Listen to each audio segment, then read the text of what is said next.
नमस्ते। मैं हूँ राधा, तुम सबकी अपनी राधा चाची। आज मैं तुम्हें अपनी जिंदगी की वो सबसे अनसुनी कहानी सुनाने जा रही हूँ जो मैंने कभी किसी को नहीं बताई, न सास ससुर को, न अपनी सहेलियों को और ना ही अपने पति को। ये कहानी है मेरे और मेरे भतीजे वीर की। हाँ, वही वीर जो बाहर से शांत लगता है लेकिन जिसकी आंखों में तूफान छुपा रहता है। साल था 2019 का। मैं उस वक्त 33 साल की थी। शादी को 11 साल हो चुके थे। मेरे पति शहर में बड़े अफसर थे। घर महीने में मुश्किल से 4-5 दिन आते। गांव का घर बड़ा था लेकिन खाली खाली सा लगता। सास ससुर अपनी दुनिया में मस्त। मैं दिन भर घर संभालती, पूजा करती, शाम को मंदिर जाती और रात को अकेले सोते वक्त छत की ओर देखती रहती। गर्मियों में वीर हमारे यहाँ आया। 22 साल का था, इंजीनियरिंग का आखिरी साल। उसकी माँ, मेरी जेठानी, उसे छोड़कर चली गई थीं। पहले भी वो कई बार आया था लेकिन इस बार कुछ अलग था। शायद मैं बड़ी हो गई थी या वो बड़ा हो गया था। पहले हफ्ते सब बहुत आम था। सुबह चाय नाश्ता, दिन में पढ़ाई, शाम को क्रिकेट। मैं उसे वीर कहकर बुलाती, वो मुझे चाची, बस। लेकिन एक छोटी सी बात ने सब बदल दिया। एक शाम मैं पूजा की थाली सजाकर मंदिर जा रही थी। सीढ़ियों पर मेरा पैर फिसला और थाली गिरते गिरते बची। वीर दौड़कर आया और मेरा हाथ पकड़ लिया। उसने थाली संभाली और मेरी आंखों में देखकर धीरे से कहा, चाची, संभल के। बस इतना सा। लेकिन उसकी आवाज में कुछ था, चिंता नहीं, उससे कहीं ज्यादा। मैंने हाथ छुड़ा लिया लेकिन उसकी उंगलियों की गर्मी मेरे हाथ पर कई घंटों तक बन रही। उस दिन पहली बार मुझे लगा मैं एक औरत हूं, सिर्फ चाची नहीं। फिर दिन गुजरते गए। वीर मेरे पास ज्यादा रहने लगा। सुबह जब मैं रसोई में होती वो चुपचाप आकर मेरा बनाया नाश्ता खाता और तारीफ करता। शाम को जब मैं मंदिर से लौटती वो दरवाजे पर खड़ा मिलता। मैंने एक दिन मजाक में कहा, क्या बात है वीर, आजकल मंदिर के रास्ते पर ही खड़े रहते हो? वो मुस्कुराया और बोला, चाची, आपको अकेले आते जाते देखकर अच्छा नहीं लगता। मैंने हंस दिया लेकिन अंदर से कुछ पिघल गया। धीरे धीरे बातें बढ़ीं।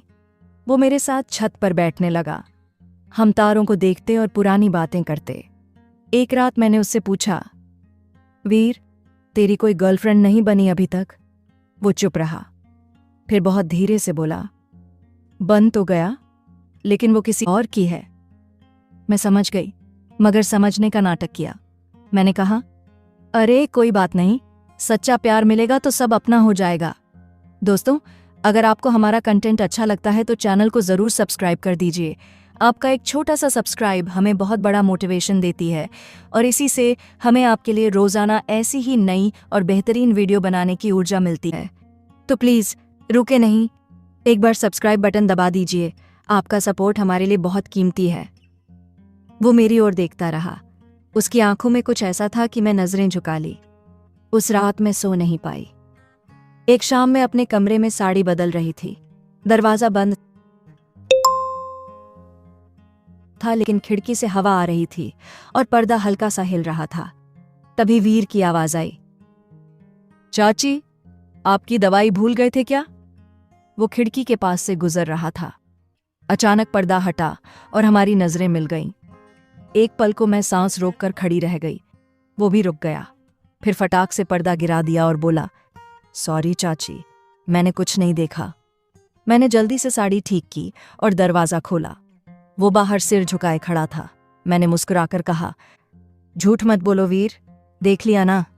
वो शर्माते हुए बोला, चाची, सच कहूं तो आज तक किसी को इतना सुंदर नहीं देखा। मेरा चेहरा लाल हो गया। मैंने कुछ नहीं कहा, बस चुपचाप कमरे से बाहर चली गई। लेकिन उस दिन के बाद हम दोनों के बीच एक अनकही सी दीवार टूट गई। अब वो मेरे कमरे में आने लगा, कभी किताब देने, कभी पानी का ग्लास देने के बहाने। मैं भी उसे रोकती नहीं थी। एक शाम मैं पूजा कर रही थी। घंटी बजाते वक्त मेरा मंगलसूत्र खुल गया और जमीन पर गिर पड़ा। वीर ने झुककर उठाया और मेरे गले में बांधने लगा। उसकी उंगलियां मेरे गले को छू रही थीं। मैंने आंखें बंद कर लीं। उसने मंगलसूत्र बांध दिया और बहुत धीरे से मेरे कानों में कहा, चाची, ये सूत्र आपको किसी और का नहीं बनने देगा। मैंने कुछ नहीं कहा, बस उसकी आंखों में देखती रही। उस पल मुझे लगा मैं कहीं बहुत गहरे समंदर में डूब रही हूं। फिर एक रात सब सो चुके थे, मैं छत पर थी। वीर चुपचाप आया और मेरे बगल में बैठ गया। चांद बहुत सुंदर था। उसने धीरे से मेरे हाथ में अपना हाथ रखा। मैंने हाथ नहीं खींचा। वो बोला, चाची मुझे डर लग रहा है। मैंने पूछा, किस बात का? वो बोला, इस बात का कि मैं आपको दिन रात सोचता हूं, आपके बिना एक पल भी नहीं रह पाता। ये गलत है ना? मेरी आंखों में आंसू आ गए। मैंने उसका हाथ दबाया और बोली, अगर दिल का सच गलत है तो मैं ये गलती बार बार करना चाहती हूँ। उसने मेरे हाथ को अपने होंठों से छुआ, बहुत प्यार से, बहुत आदर से। मैंने उसका सिर अपनी गोद में रख लिया और उसके बालों में उंगलियां फेरने लगी। उस रात हमने कुछ नहीं कहा, बस एक दूसरे की सांसें सुनी। लेकिन उस रात के बाद हम चाची भतीजा नहीं रहे, हम राधा और वीर बन गए। उस रात के बाद से घर की हर दीवार हमारे लिए छोटी पड़ने लगी। सास ससुर सो जाते तो हम दोनों छत पर मिलते, कभी हाथ में हाथ, कभी कंधे से कंधा टेकर। हमने कभी कुछ गलत नहीं किया, बस एक दूसरे को देखते रहे, एक दूसरे की सांसों को महसूस करते रहे। एक दिन शाम को मैं मंदिर से लौट रही थी। गांव का रास्ता सुनसान था। वीर दूर से आता दिखा। उसने मेरे हाथ से पूजा की थाली ली और साथ साथ चलने लगा। रास्ते में एक आम का पेड़ था। उसने एक कच्चा आम तोड़ा और मेरे हाथ में रख दिया। मैंने पूछा, ये कच्चा है वीर, खट्टा लगेगा? उसने मुस्कुराकर कहा, जिंदगी भी तो अभी कच्ची है चाची, फिर भी आप इसे इतना प्यार कर रही हो। मैं रुक गई, उसकी आंखों में देखा। उस दिन मैंने पहली बार उसका हाथ अपने दोनों हाथों में लेकर दबाया और कहा, वीर मुझे डर लगता है कि कहीं ये सपना न टूट जाए। उसने मेरे हाथ अपने सीने पर रख दिया और बोला, ये सपना नहीं राधा, ये हकीकत है और मैं इसे कभी नहीं टूटने दूंगा। फिर एक दिन ऐसा आया जो मेरी जिंदगी का सबसे खूबसूरत दिन बना। गांव में त्योहार था। घर में रंगोली बनी, दिए जल रहे थे। रात को सब सो गए। मैं अपने कमरे में थी। दरवाजे पर हल्की सी खटखट हुई। मैंने दरवाज़ा खोला तो वीर खड़ा था, हाथ में एक छोटा सा गुलाब का फूल। उसने कहा, राधा आज मेरे साथ छत पर चलोगी? मैंने बिना कुछ सोचे हाँ कह दिया। हम छत पर गए। चारों तरफ दिए की रोशनी थी, ठंडी हवा चल रही थी। उसने मेरे सामने घुटनों पर बैठकर वो गुलाब का फूल मेरे हाथ में रखा और बोला, मैं तुमसे कुछ कहना चाहता हूँ। अगर तुम मना कर दो तो मैं आज के बाद कभी तुम्हारे सामने नहीं आऊँगा। मेरा दिल जोरों से धड़कने लगा। मैंने कहा, कहो वीर। उसने मेरी आंखों में देखा और कहा, राधा मैं तुमसे बहुत प्यार करता हूँ। ये चाची भतीजा का रिश्ता नहीं, मेरा दिल का रिश्ता है। मैं तुम्हारे बिना जी नहीं सकता। तुम मेरी हो, सिर्फ मेरी। मेरी आंखों से आंसू बहने लगे। मैं कुछ बोल नहीं पाई, बस उसका हाथ पकड़कर उसे खींचकर खड़ा किया और उसके सीने से लग गई। उसने मुझे इतनी मजबूती से गले लगाया कि मुझे लगा मैं अब कभी अकेली नहीं रहूंगी। मैंने उसके कंधे पर सिर रखकर रोते हुए कहा, वीर मैं भी तुमसे बहुत प्यार करती हूँ। तुम मेरे हो, हमेशा के लिए। उसने मेरे आंसुओं को अपने अंगूठे से पोंछा और बहुत प्यार से मेरे माथे पर एक लंबा सा चूमा। फिर मेरी दोनों आंखों पर, दोनों गालों पर।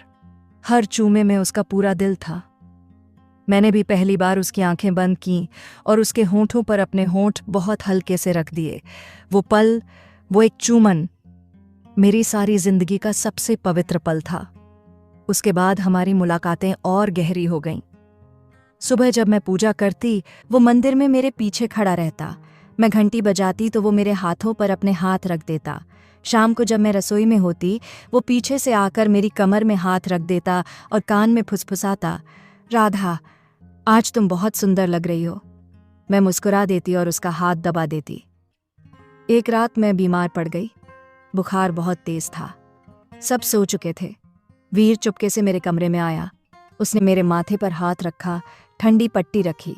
मैंने उसका हाथ पकड़ लिया और कहा, वीर मुझे छोड़कर मत जाना कभी।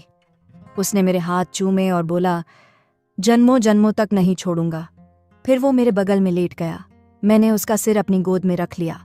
उस रात हमने सारी रात एक दूसरे को देखा, एक दूसरे के बालों में उंगलियां फिराईं। उसने मेरे हाथों को, मेरे उंगलियों को बार बार चूमा। मैंने उसके माथे को, उसकी पलकों को चूमा। हमने एक दूसरे को इतना प्यार दिया कि बुखार भी शर्मा गया। लेकिन दुनिया को कहाँ ये सब मंजूर था। धीरे धीरे गांव में बातें होने लगीं। कोई कहता राधा और वीर बहुत साथ रहते हैं, कोई कहता देखा है कैसे एक दूसरे को देखते हैं। मेरे पति को भी किसी ने फोन पर कुछ कहा।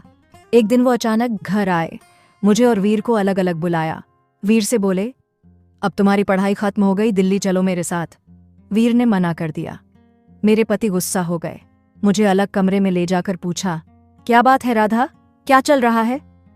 मैंने रोते हुए कहा, कुछ नहीं, बस वीर मेरा बहुत ख्याल रखता है। उन्होंने मुझे थप्पड़ मारा और बोले, अगर एक भी बात सच हुई तो मैं तुम दोनों को जिंदा नहीं छोड़ूंगा। उस रात वीर मेरे कमरे में आया। मैं रो रही थी। उसने मुझे गले लगाया और कहा, राधा अब और नहीं, चलो भाग चलते हैं, मैं तुम्हें ले जाऊंगा दूर, जहां कोई हमें जज न करे। मैंने कहा, वीर मैं तुम्हारे साथ कहीं भी चली जाऊंगी, लेकिन पहले मुझे एक रात और दे दो तुम्हारे साथ। उस आखिरी रात हम छत पर गए। पूरा चांद था। मैंने उसका सिर अपनी गोद में रखा। हमने सारी रात एक दूसरे को देखा, एक दूसरे को चूमा, माथे पर, आंखों पर, हाथों पर। मैंने उससे वादा लिया, वीर अगर कभी जुदा भी हो गए तो भी मुझे अपना मत छोड़ना। उसने मेरे होंठों पर आखिरी बार अपने होंठ रखे और कहा, राधा मेरी हर सांस में सिर्फ तेरा नाम होगा। सुबह वीर चला गया। मेरे पति उसे जबरदस्ती दिल्ली ले गए। मैंने उसे रोकने की बहुत कोशिश की, लेकिन नहीं रोक पाई। आज 7 साल हो गए। वीर कहीं बहुत दूर चला गया, फोन भी नहीं करता, शायद शादी कर ली हो। लेकिन मैं आज भी हर रात छत पर जाती हूँ, उसी जगह बैठती हूँ और उसकी राह देखती हूँ। मेरे गले में आज भी वही मंगलसूत्र है, लेकिन मेरे दिल में सिर्फ वीर का नाम है।